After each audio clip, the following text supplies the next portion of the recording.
최악의 상황이죠. 어떤 이유 불문하고 살아남아야 하는 것이 최선이어야 하는 그때가 있죠. 생존 논리가 가동될 때는 그야말로 죽은 시체라도 파먹을 수 있는, 그래서 살아남아야 되니까, 그리고 그거에 대해서 누구도 비난할 수 없는 그런 경우가 있다는 거죠. 그 다음에 이제 지금 2023년을 사는 오늘 우리가 살아갈 때 생존 윤리를 작동시켜야 된다는 거죠. 생존 윤리. 살아남아야 된다는 거. 근데 지금은 아무리 생각해도 생존 윤리를 작동시키고 그것이 정당화되는 시기는 아니라고 생각합니다. 지금은 생존 윤리보다는 더 많은 변수들이 우리 주위에 있기 때문에, 그런데 불구하고 아직도 생존 윤리에 매여 있는 분들이 있습니다. 살아남기 위해서 산다는 거죠. 흔히 우리가 어떤 범죄자들을 인터뷰를 듣게 되면 먹고 살기 위해서다, 합리화하는 그런 말들 많이 합니다. 먹고 살기 위해서 도둑질도 하고, 먹고 살기 위해서 또 사기도 치고, 자기 범죄를 합리화시킬 때 생존 윤리를 이제 적용을 해요. 먹고 살기 위해서, 살아남기 위해서 이렇게 말합니다. 근데 지금은 우리 한 명이 이 먹고 살기 위해서라는 생존 윤리를 들이대기는 너무나 비겁한 거죠. 절체절명의 어떤 위기 속에서는 이 생존 윤리를 가지고 살아남아야 합니다. 그래서 성경에도 핏줄일지라도 살아나 있어라. 에스겔서 하나님에 대해서 예루살렘을 가면서 핏줄이라 되더라도 살아만 남아라. 살아남으면 내가 다시 너를 쓰리라. 살아있기만 하면 내가 너를 다시 사용하리라. 예루살렘을 향해서 하나님이 말씀하시는데, 지금은 하나님께서 우리에게 그런 말씀보다는 사명을 따라서 살아라, 이렇게 말씀하시는 것 같습니다. 살아남는 것에 내어서는 안 된다는 것이죠. 한국교회는 세계 선교 역사상 유래를 찾아볼 수 없을 정도로 급성장했습니다.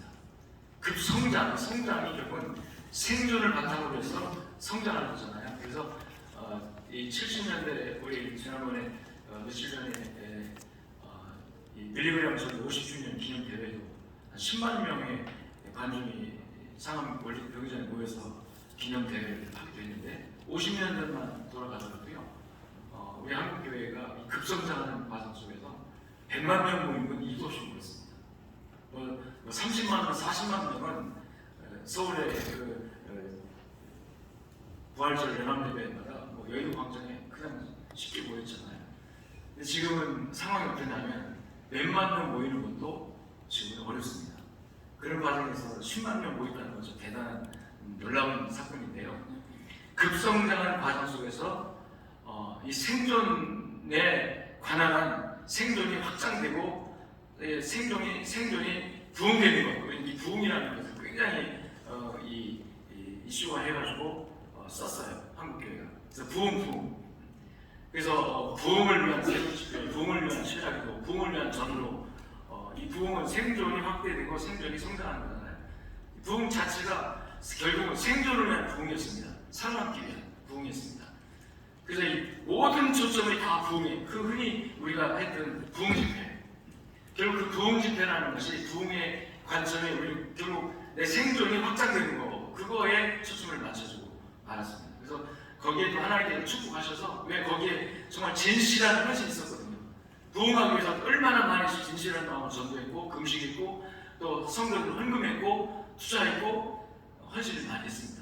그 헌신 자체는 하나님 앞에 진실이기 때문에 하나님 받으셔서 한국교회를 엄청나게 폭발적으로 부흥시켜 주셨어요. 아멘. 그런데 우리가 부흥을 외칠 때, 생존에 기반한 생존의 확장을 위해서 부흥을 외칠 때 하나 놓치고 지나가는 게 있습니다. 그게 뭐냐면, 부흥한다면 뭐 할 거냐. 한국교회가 부흥한다면 뭐 할 거냐. 소위 우리가 개척교회를 할 때 우리에게 부흥해야 됩니다. 10명, 20명으로, 20명, 200명으로, 200명, 2000명으로 부흥의 비전을 가지고 얼마나 많이 성도들 헌신을 하게 했고, 또 메시지를 전했고, 얼마나 많이 또 우리 목회자들부터 투신할 정도로 정말 헌신했습니까? 40일 금식기도는 예전에 그냥 적어도 목회자라면 한 번씩 해야 정말 되는 정도 인식을 하고 금식을 반복듯이 하면서 부흥을 위해서, 또 부흥 그 많은 신령 부흥회들, 많은 신령 부흥이 신령 부흥이 아니라 그냥 숫자 부흥회에서 얼마나 많이 우리가 전도 노력을 많이 했습니까? 그 결과 하나님 축복하시고 한국에 부흥했습니다. 세계 10대 교회 안에 들어가는 그 한국 교회가 7, 8개 될 정도, 지금도 그 부흥을 유지하고 있는 거잖아요. 네, 좀 안타까운 것이 그 시대에 놓치고 지나간 것이 부흥한 다음에 뭐 할 거냐라는 부흥 자체가 목적이 되어진 부흥을 외쳤지, 부흥이 하나의 과정이고 부흥이 하나의 수단이고 부흥이 그 자체가 목적이 아니고 그 다음에 부흥한 다음에 할 일이 있다는 이 비전에 관해서는 놓치고 지나간다는 거죠. 부흥 강사들 또 목회 비전 속에서도 마찬가지죠. 진정한 그 교회가 부흥을 위한 그 부흥이 아니라 왜 부흥을 해야 되느냐 하는 그 비전을 놓치고 지나가는 것이 안타까운 거죠. 그래서 결국 한국교회가 80년 중반까지 부흥했습니다. 뭐 거대한 10만 명, 20만 명 모인 교회가 한국교회에 출연하게 됐고, 그 다음에 한국교회 저희가 엄청나게, 한국교회 성도들도 얼마나 헌금 많이 합니까? 모이는 거 얼마나 잘 모입니까? 그리고 열정적입니다. 이런 에너지들이 부흥하면서 교회 안에 계속 축적되고 교회 안에 계속해서 모아지고 쌓여지게 되는데, 이 에너지가 교회 안에 부흥을 통해서 이루어진 모아진 에너지가 결국 교회 안에서 문제를 일으키기 시작합니다. 첫째는 부패입니다. 세속화입니다. 두 번째는 충돌입니다. 그리고 교회 안에 다툼이에요. 시기 질투.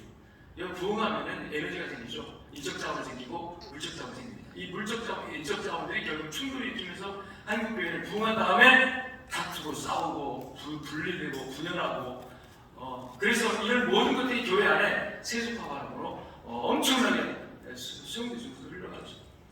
그 결과 80년 중반을 지나면서 90년 초반이 되면서 한국 교회가 이제 영권을 잃기 시작했고, 세상 사람들로부터 비난받고 세상 사람부터 비판받는 그런. 근데 중요한 건 그렇게 비난받고 받고 있음에도 불구하고 성경에서 말씀하신 소금의 맛을 모두 짜게 하려고 했던 짠맛을 잃은 한국교회가 거대한 몸집을 유지하기 위해서 많은 에너지를 자체 소비하면서 그 다음에 그 세속화, 세상 사람이 볼 때 교회는 우리랑 다를 거 없다는 거죠.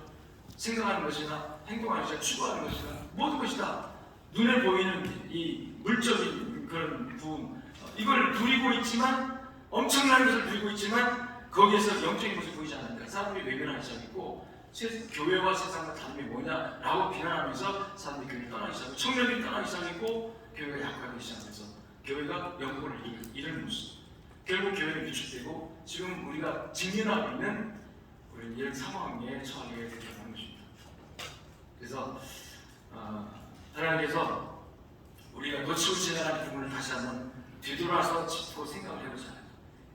부흥을 목표하면 참 좋습니다. 그러나 부흥 자체가 목적이면 안 된다. 그럼 뭐가 목적이 되어야 하느냐? 하나님께서 본질적으로 우리에게 주신 사명이 있지요. 그 사명이 바로 뭐냐면 선교라고 생각합니다. 아멘. 선교는 이 교회 안에 에너지를, 교회 안에 자원을 결국 복음 전파를 위해서 교회 밖으로 흘려 보내는 것이 선교가 아닐까요? 교회가 부흥할수록 세상에 대해서 열려져 있어서 세상으로 결국 교회의 에너지가 흘러가야 했습니다. 그런데 교회는 담을 쌌어요. 우리의 부흥을 우리만 즐기고 우리만 느끼면서 우리만 즐기고 우리만 누리는 거죠. 교회 안에서. 그래서 뭐 대형교회라든지 뭐 작은 교회도 마찬가지입니다. 다 목표는 거기에 있습니다. 우리 교회도 부흥이 안 돼서 한다고 거지. 우리도 부흥되면 똑같은 뭐 대형교회나 소형교회나 할 것 없이 똑같은 우리 목적이, 부흥이 우리의 할 일에 관한 비전이 없었기 때문에, 부흥된 다음에 뭐 할 거냐에 대한 확실한 비전을 우리 선배들이, 뭐 선배 탓하는 건 아니지만 확실하게 제시를 못했다는 거죠. 부흥한 다음에 우리가 뭐 할 거냐라는 비전이 확실하게 제시됐으면 한국교회는 이런 상황을 맞지 않을 것이라고 저는 생각을 합니다.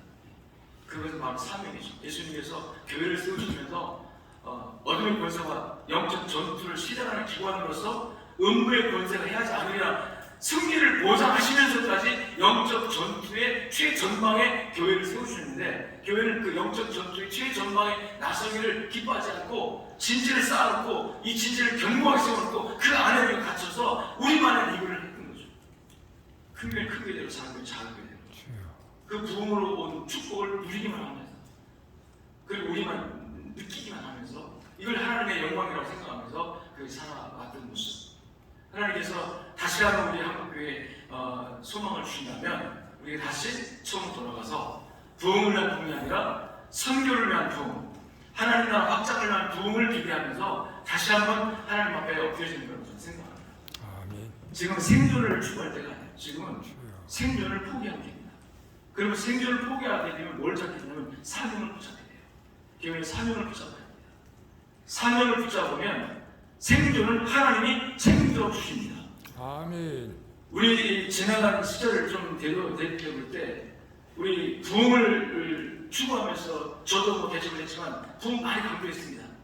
그 과정에서 우리 부흥에서 선교합시다. 부흥에서 이웃을 돌아봅시다. 부흥에서 이웃을 구제, 뭐 이런 이웃과 함께하는 그런 교회로 우리가 다시 한번 이 선교적 사명을 더 세웠다면 하나님께서 부흥을 주셨을 것이고 그 부흥의 힘이 또 다른 부흥을 만들어내는, 그래서 한국교회가 더 건강해지지 않았을까 하는 그런 아쉬움을 갖고 있는 거죠. 지금이라도 우리가 다시 이 사명으로 돌아가야 된다. 에스더서 우리 잘 아는 구절 아닙니까? 죽으면 죽겠습니다. 근데 안 죽었어요. 민족도 살고 자기도 삽니다. 이게 성경의 원리 아니겠습니까? 주여. 여러분, 교회가 왜 다투고 나눠지고 다 이렇게 합니까? 이게 안 죽으니까 그런 거예요. 안 죽으니까. 내 고집을 안 죽고 내 주장을 안 굽히니까. 왜 교회 안에서, 왜 목사와 장로들이 모여있는 당회에서, 왜 재직회 안에서 왜 다투고 싸우니까 안 죽으니까 그래요. 이건 부흥이 아닙니다. 내용적으로 숫자가 많아서 부흥이 아니라 내면에서, 내 안에서 예수 그리스도의 정신이 실천되고 내 안에서 예수 그리스도의 마음이 실천되고 예수 그리스도의 마음이 뭡니까? 죽는 거예요. 십자가의 정신이에요. 리얼 정신이에요. 내가 낮아지는 거예요. 양보하는 거예요. 포기하는 거예요. 져주는 거예요. 지금 그렇게 했습니까? 외형적으로 부흥을 강조했지만 외형적으로 부흥하려면 내가 양보하면 안 돼. 저 교회 망해도 괜찮아. 그쪽 교회 망하면 우리 교회 부흥 되니까. 저 옆에 교회 문제가 생겨가지고 교회에 싸우고 팍치고 나갈 때 그 교회를 우리가 어떻게 끌어올까? 이게 우리 관심 아니었습니까? 총동은 전도주의. 총동은 전도를 좋아요. 그런데 새 생명, 영혼 구원을 위해서 전도하면 얼마나 좋은데 다른 데 다른 사람들 끌어다가 우리 교회 채우는 부흥이라고 생각했어요. 그건 진정한 부흥이 아니죠. 그건 사명이 아니죠. 그래서 다시 한번 우리가 정말 하나님 앞에서 우리 부흥의 목적을 다시 세우고 부흥한 다음에 한국교회가 정말 세상을 향해서 불장해서 마음을 열고 한국교회가 여러분 솔직하게 마음을 열고 다가갔으면 세상이 우리를 외면하지 않았을 것입니다. 또 한국교회가 좀 세계 선교를 많이 한다고 하는데요. 하나님께서 앞으로 그렇게 쓰시도록 하시랍니다. 아멘. 그 쓰임 밟기 위해서는 우리 다시 한번 이 부흥을 위한 목적을 설정을 다시 하자.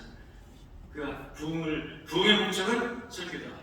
아멘. 제 얘기를 해서 죄송합니다만 저는 목회를 하면서 교인들한테 늘 했던 말이거든요. 나는 목회를 목회하지 않겠다.